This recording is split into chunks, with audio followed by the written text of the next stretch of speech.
Abazovic mohon përfshirje në videot intime të ish-zyrtares malazeze.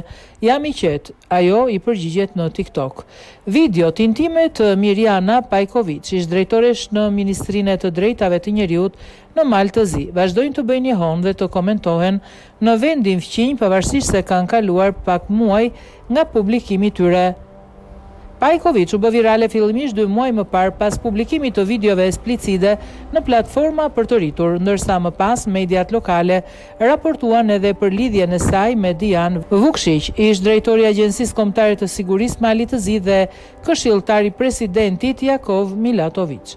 Për shkak se në opinionin nisi të përflitej se në materiale të tjera komprometuese mund të përfshihen edhe figura të njohura politike, pyetjeve mbi këtë çështje nuk mund të shpëtonte të mërkurën edhe ish kryeministri Dritan Abazovic. Gjatë një interviste televizive, Abazovic u pyet drejt për drejt nëse shfaqej edhe ai në ndonjë prej këtyre videove. Nuk ka asgjë aty, nuk jam fare aty, u përgjigj Abazovic i buzëqeshur. Moderatori vjoi me pyetje ironike duke pyetur a flej qet për këtë histori, ndërsa Abazovic solli në kujtesë se prej vitesh i ka mbijetuar shumë tentativave të diskreditimit dhe sulmeve politike. Kam kaluar në për shumë sita. Për mua ishte avantazh që gjatë këtyre viteve nuk kam qenë njeri familjar, deklaroi ai. Ish kryeministri la të kuptohet se personat lidhur me krimin organizuar kanë tentuar të kompromentojnë përmes skandaleve të tilla.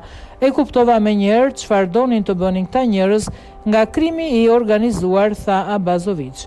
Kur moderatori pyeti nëse dikush kishte tentuar ta lidhte me ndonjë grua për ta dëmtuar politikisht, Abazovic u përgjigj: "Kam qenë gjithmonë mbi situatën, jam shumë i kënaqur." Në fund të intervistës ai siguroi se është plotësisht i relaksuar për gjithçka që po qarkullon në publik. Pas deklaratave të tij reagoi vetë Mirjana Pajkovic, e cila përmes TikTokut i kërkoi Abazovicit të mos e përmendte më publikisht dhe hodhi akuza ndaj njerëzve pranë ish qeverisë së tij. Pas deklaratave të Abazovicit reagoi vetë Mirjana Pajkovic, e cila publikoi një video në TikTok dhe i kërkoi ish kryeministrit të mos e përmend më emrin. "Po mbi çfarë je ti, Dritan? Hajde na trego pak. Mos ma përmend më emrin.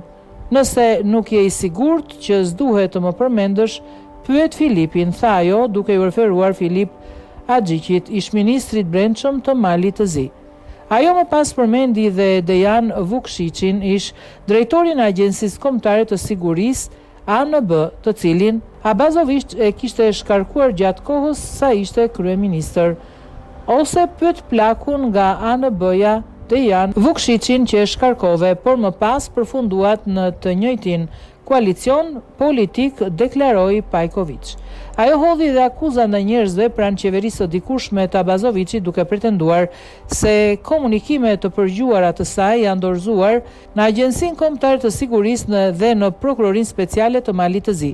Ai do ta konfirmojë që mes njerëzve të tu kishte nga ata shumë problematik, pikërisht gjatë qeverisë tënde, por ti nuk e kupton këtë sepse je mbi situatën, u shpreh ajo. Pajkovic ka insistuar gjithmonë se ky rast nuk është një skandal seksual, por një krim kibernetik dhe shkelje të drejtave kushtetuese.